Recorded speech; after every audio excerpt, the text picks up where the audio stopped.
What's up, guys? Welcome back to the Kick-Ass Podcast. We are back here today to take a look at the Forbidden Door pay-per-view that AEW presented this past Sunday from the UBS Arena in Long Island, New York. As I was thinking back the other day, I was like, damn, I hope when I was doing the preview show or the prediction show, whatever you want to call it, that it didn't say in Long Island, because technically you can't be in Long Island, it's on Long Island. But yeah, so I wanted to make it a point to make sure I corrected myself or said it correctly this time. And shout out to Vixie in the background, the cat. She has been outside on the balcony all day in the Florida heat. Refused to come inside, but now she is inside and wandering around and all about herself right now. So shout out to her, but just want to give a heads up if she makes an appearance.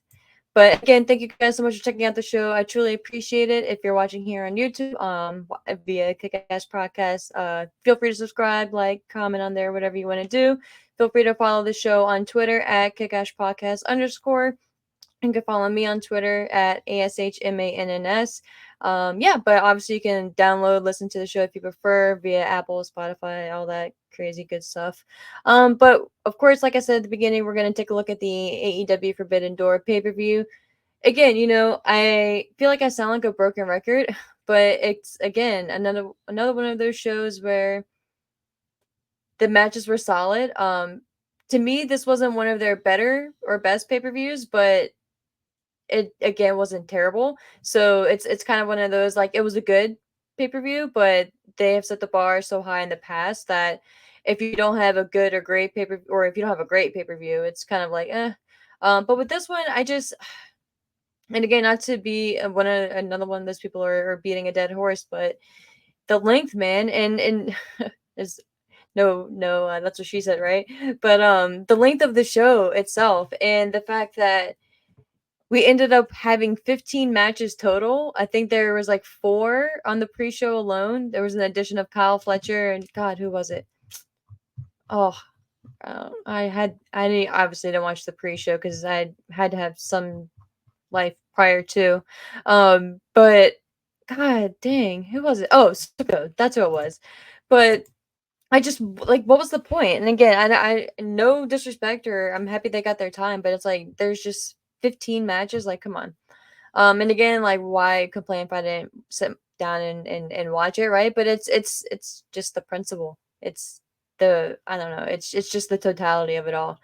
But the opening match, it's off on the main card. Oh well, I take that back. I do want to, at least, like I mentioned in the preview show, there was one match on the pre-show that they had that actually did have some substance behind it and some meaning and weight, and that was the women's Owen Hart Cup tournament finals, or I keep saying finals, but Owen Hart match itself. Where did it go? And no shocker, right? Mariah May defeated Soraya,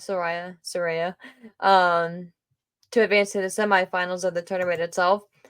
Obviously, no surprise there. Nothing that I think anyone put money on the other way or otherwise, which is so crazy to say too, because if you think about the hype and the fanfare that Soraya had coming into AEW and just how she's just getting beat in the pre-show now, it sucks, but at least she's out there. I'm again just thankful she's healthy, right? And she's able to even have a wrestling match and able to be part of the show and wrestle, right? Like, never gonna not be thankful for that for her. But again, it's just like, what happened? Like, what didn't click to make her up there with even with a Mercedes Moné, did I have higher hopes for Mercedes at this point? Yeah, just presentation wise and just really being made felt like a big deal and a star of the show, but she's not even on that level right now, and that's just disappointing for me. And again, I don't think it's any fault to her. It's just how things sometimes trickle down. But if I had to predict that, I probably,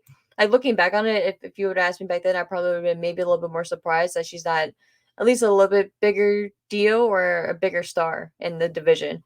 I think there's maybe a little lag between the video and audio, so if there is, apologies for that. But again, moving on to the card itself, we had MJF, the hometown hero, facing off against Hechishiro. This was, I think, like a less than 10-minute match. Yeah, and again, nothing crazy with this one. This was literally just to get MJF on the card, my opinion, especially since obviously it's being held in his hometown. It'd be crazy not to. But I almost would have maybe even valued like a promo segment or something with him, just to hear him go in the ring and just bitch and complain about Osprey taking his spotlight last week or whatever. Again, I get it. You need to hold some things for Dynamite, right? And have his, and obviously his promo segments are something that people look forward to. Which obviously again are going to be in the segment on Dynamite is going to be seen by a larger audience, but this one just it just kind of not felt like a waste, but just was something that didn't really need to happen. It was a fine match, and obviously MJF won, but it just really didn't feel like it needed to happen. And it was one of those matches where I feel like you could have easily just scrapped it and had MJF go out there and just bask in the glory of his hometown, say whatever he needed to say, have someone interrupt him, even have Osprey interrupt him, and that could have played along and played into Osprey's main event lack of focus, and maybe if he was more sinister, as Swerve said, things would have had a different outcome, and that could have played into it as well. But just maybe in hindsight, what do they say, Monday morning quarterback type shit, but obviously, or not obviously, but honestly, if you'd asked Tony Khan, he probably wouldn't have changed things. And I get it, you want your hometown guy to wrestle there, especially when he's just now making his return. I don't know. To me, it just kind of felt like it was unnecessary. The next matchup we had was the 6-man match. Yeah, the trios. You had Okada with the Elite. Well, I guess they all are considered the Elite. Okada with the Young Bucks, Matthew and Nicholas Jackson facing off against Tanahashi and the Acclaimed, which of course consists of Max Caster and Anthony Bowens. There was not an appearance by Billy Gunn, but we would see him later on, which I think is just fucking uh insane and hilarious, which we'll reference in a second. But the match opened up with a holy shit chant between Okada and since Okada and Tanahashi were standing in the ring, but of course, since Okada is an asshole right now, he tagged out and got a lot of boos from the fans. So that's literally what a lot of people wanted to see. And then they gave it to you right then and there. But I liked how they teased it, and then Okada dipped out to be the bad guy that he is and to be the asshole that he is. Um, they did later on actually, I believe, they started their exchange. But Tanahashi he doesn't, and again, I'm not even gonna act like I'm a avid New Japan watcher and follower and things like that, but even I can tell you just from what little I've seen from Tanahashi in the past, he wasn't all there. So it's upsetting, but the match was still what it was. Again, this match to me didn't even need to be a trios match. This, I don't know why this couldn't be your tag team title match and have the Young Bucks defend the titles against the Acclaimed, but it was fine, and it was Okada's fun, you know what I mean? He's I guess fun in this role. I'm tired of everything being bitch, it just kind of got old to me really quick. But I think again, I still am in the ballpark that it was a good idea to make him a bad guy and a heel to start off with, and then eventually play into the turn, which we're still a long ways away from, in my opinion. Especially if we get Omega coming back, but then before the end of the year, even. Um, and I think also with Hangman Page coming back, it's going to be interesting to see what type of role he plays interacting with the Elite and with Okada and things like that. It's obvious he's going to be reprising that cowboy note, like cowboy shit role, that drinking role, and that route. But I'm very intrigued actually thinking of, and speaking of Hangman, to see what role he really plays. If he's gonna be a good guy, if he's gonna be a bad guy, if he's gonna go straight after Swerve, which seems to be the route, even though he's gonna be in the tournament, but the tournament leads to the champion, which we'll discuss later. But I'm very intrigued to see what happens there. But again, this was a no-brainer. The Elite and Okada, well, I keep saying the Elite and Okada. He's technically part of the Elite, but the Elite, consisting of Okada and the Young Bucks, did, of course, defeat Tanahashi and the Acclaimed. After the match, we got Billy Kidman running out and chasing away Okada, which I think is just fucking hilarious. And if we end up getting a Billy Gunn and Kazuchika Okada match, I hope we do, just to see the absurdity of it, because they're both oddly tall, you know what I mean? And Okada, before I first saw him, I just didn't expect him to be as large as he was and as he is. And then Billy Gunn is one of those guys where if you're just kind of looking from afar, like, okay, like if he's on the Titan on the stage, right, in the Titantron by himself, and just like giving a promo from afar, and no one else is standing near him for comparison, really be like, okay, whatever. But if you get someone standing beside him, he's like, holy shit, like this dude is actually like fucking huge. So I'm really mildly intrigued to see that match, and I never thought I would want to see it, but here I am sitting here just pondering what that would even look like. So again, I can't imagine what that match would look like. Just sitting here thinking about it. Moving on, though, we have Bryan Danielson facing off against Shingo Takagi in the Owen Hart Cup tournament match, another semifinals match. Again, I'm not gonna go through move for move here. This was, I would say, probably the second best match on the card. I guess depending on your style of match that you prefer, but with Bryan Danielson, how could you not have him as a top contender for a match of the night? And this was nothing different. I will say though, I did, for whatever reason, I think it would 15, 20 minutes actually, 20 minutes. Um, and of course, Danielson picked up the victory to advance to the semifinals of the Owen Hart Cup tournament. And I'm really intrigued to see too. If I make an early prediction here, we end up getting Danielson versus Hangman Page in the finals for the men's side. I really wonder, with this being the last full time year for Bryan, if he's going to end up winning the tournament here, facing off against, if it's Swerve still at that point, and kind of having a Sting type run, having, or lack thereof, rather, retiring with the championship. I don't know if you're going to want to do that with your heavyweight championship, like the title, but part of me is wondering if the intrigue and the temptation for Tony Khan isn't there to have Bryan win it all, like win the whole tournament, go on to face the champion, and then win the championship. And even if he doesn't retire right then and there, just kind of do like a semi type retirement, or have that be the last stretch of his year and his run, right? If he was the, let's say, all in, which I don't think it's going to be all in, which would kind of be because I don't see him having the championship for just a month. Like I see if Bryan Danielson were to win, I see him either winning and then retiring the same night, again, like a Sting type thing. If they did that, and again, I feel like that's kind of far fetched since it is the championship and it is, the heavyweight title. Um, but I could also see him going like 6, 8 months with the championship and having a little reign there, and then retiring after that. Again, not permanently retiring, but retiring from full time duty at least. Um, but I don't know. And again, you have Hangman there, right? Hangman Page there, who throws a monkey wrench into everything. So I like that, and that's what makes the tournament fun. So I'm looking forward to seeing how they pay it off. Um, but yeah, so again, it was Takagi and Danielson. You can easily run that back too. I'd definitely be here for that and love to see it.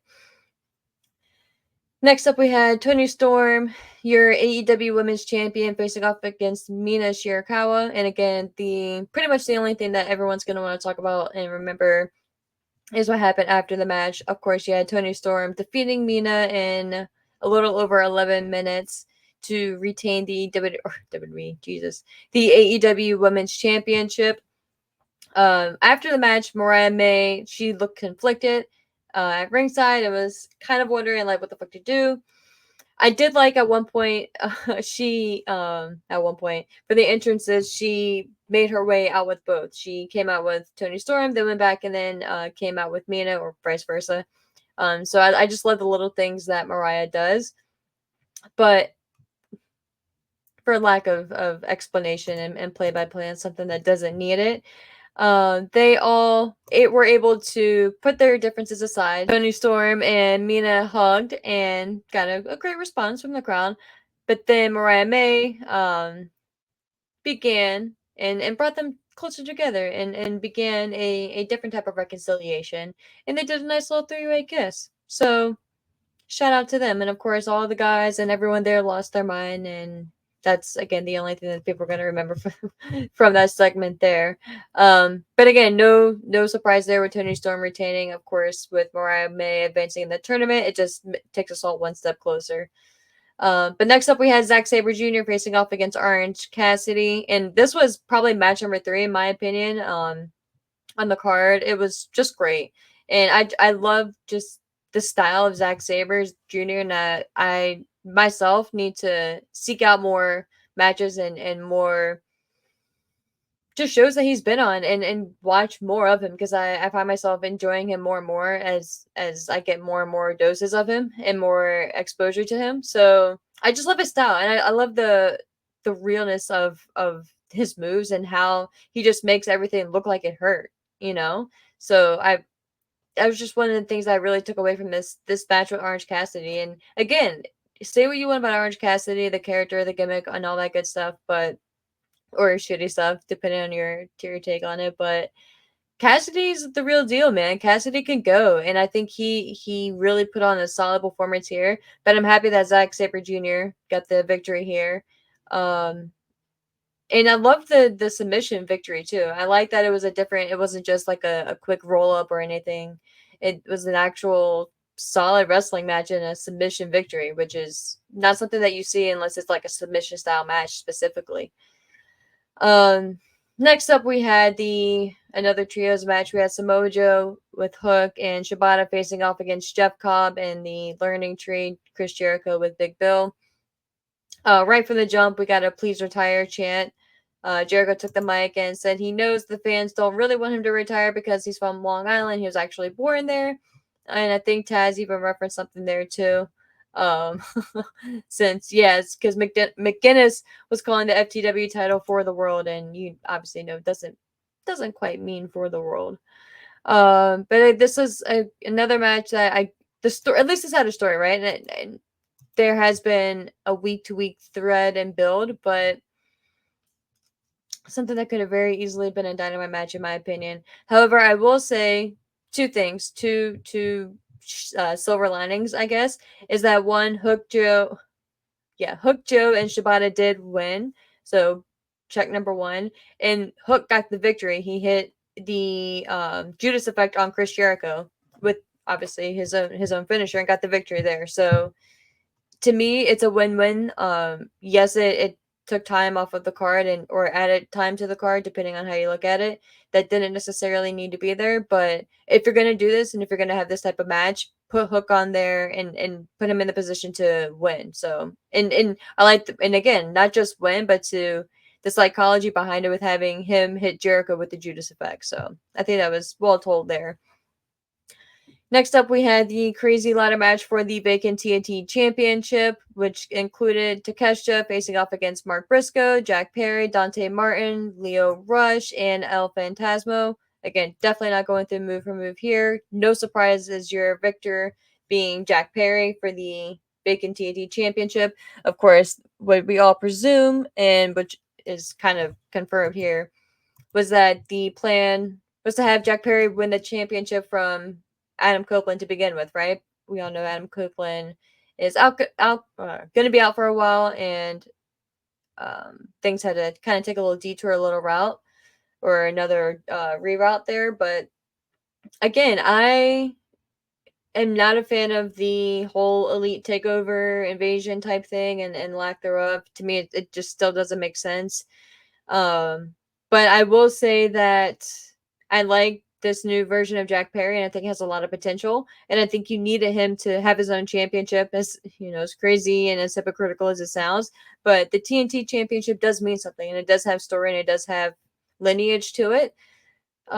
So I think having him be the champion and having him hold it for the rest of the year, you know, possibly going into World's End, and depending on who is in play at what point, and if Adam Copeland is able to come back at that point, and you can kind of go from there. But we did see, well, depending on if you follow him on Twitter, Darby Allin referenced that he misses he misses the TNT title and just being the TNT champion or the face of TNT or something to that effect.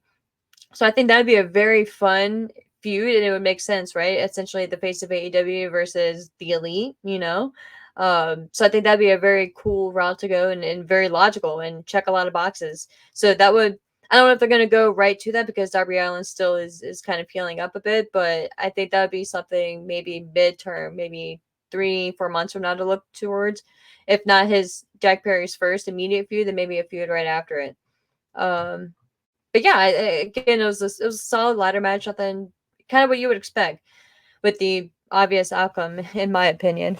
Next up, we had the TBS Championship match the TBS Championship, it was title versus title, technically. So, TBS Champion Mercedes Moné facing off against your NJPW, New Japan Wrestling Strong Women's. It's such a long title. New Japan Pro Wrestling Strong Women's Champion. People talk about WWE with that Universal, Undisputed, and all that bullshit.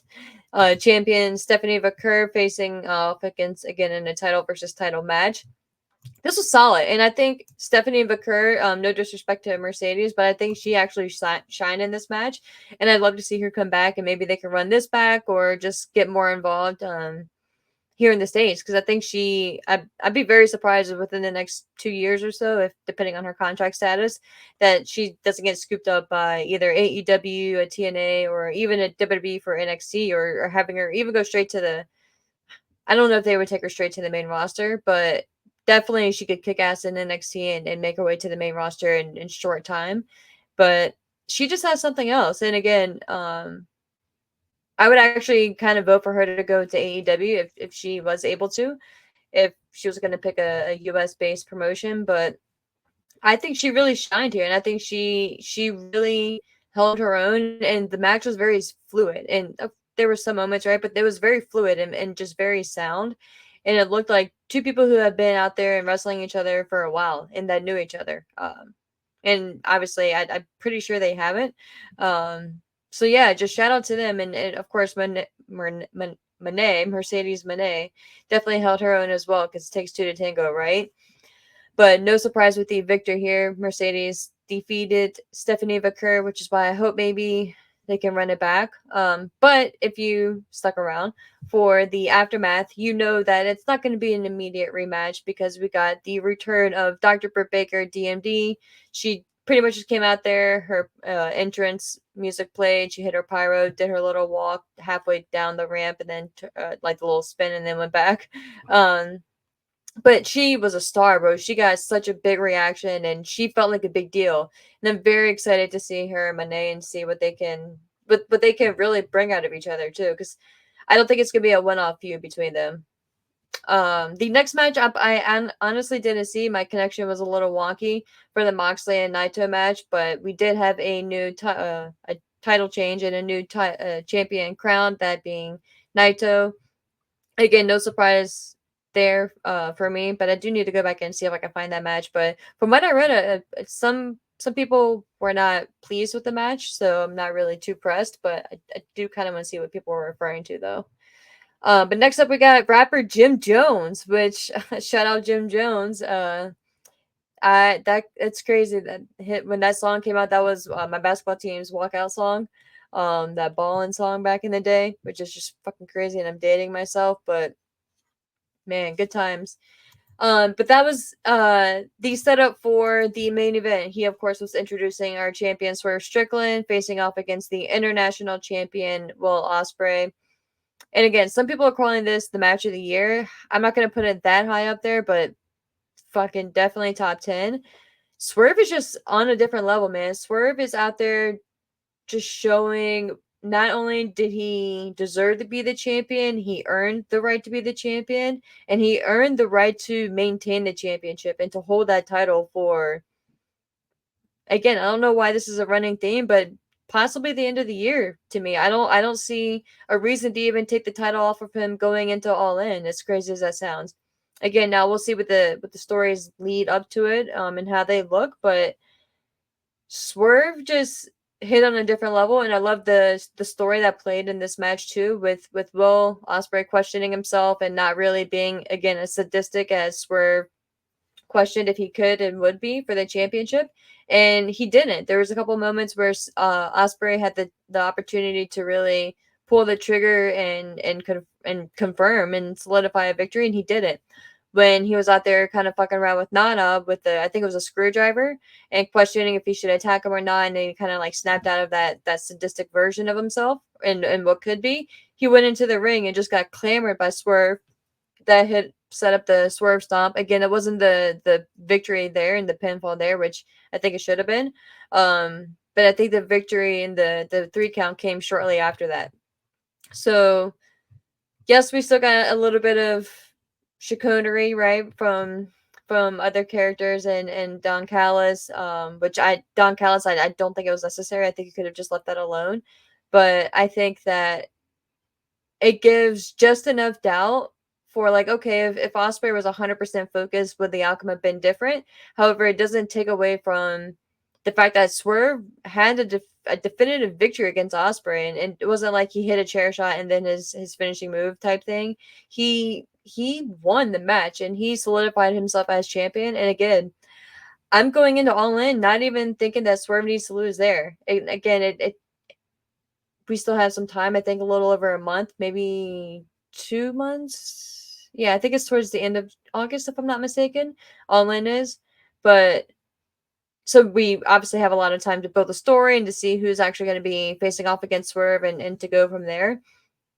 But I like the options that we have left on the table too. I like that Swerve is being shown as a strong champion and a dominant champion, and it wasn't just a fluke, right? Like he has this one successful title victory against Christian Cage, then goes against Osprey and loses type thing.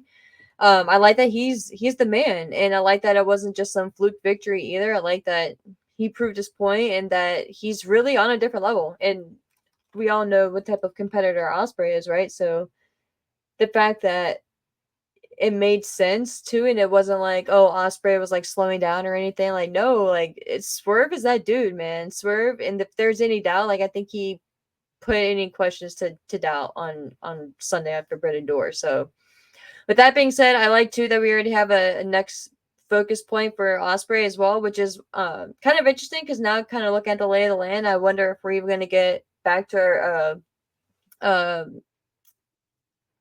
I almost said a repeat, but I guess technically it'd be a repeat, but a rematch of Osprey and Swerve at All In, or if Osprey is going to be facing off against MJF or kind of be doing his own thing, and who ends up facing Swerve, if it is going to be like a Hangman Page versus Swerve type thing, or what happens. But with that being said, guys, thank you so much for watching the show, for checking me out on YouTube. If you're following, please, or if you're not following, please feel free to subscribe, leave comments on your opinions, your thoughts, what you thought of the show, what you think of AEW as a whole right now, and the direction that they're going in, and the summertime and the remaining part of the year coming up for them. I think what they do with their key players like an Osprey, a Swerve, and the MJF in particular, and even Okada, and if we end up getting Omega back before the end of the year, I think it's going to be pivotal in just kind of the direction they want to go. Very happy we got Dr. Britt Baker back as well. I think her and Mercedes are going to hit it off and just give us a good amount of story going on between now and the end of, I think it's the end of August, heading into All In. But like I was saying, guys, feel free to follow me on Twitter at ASHMANNS. You can follow the show on Twitter at @KickAshPodcast_.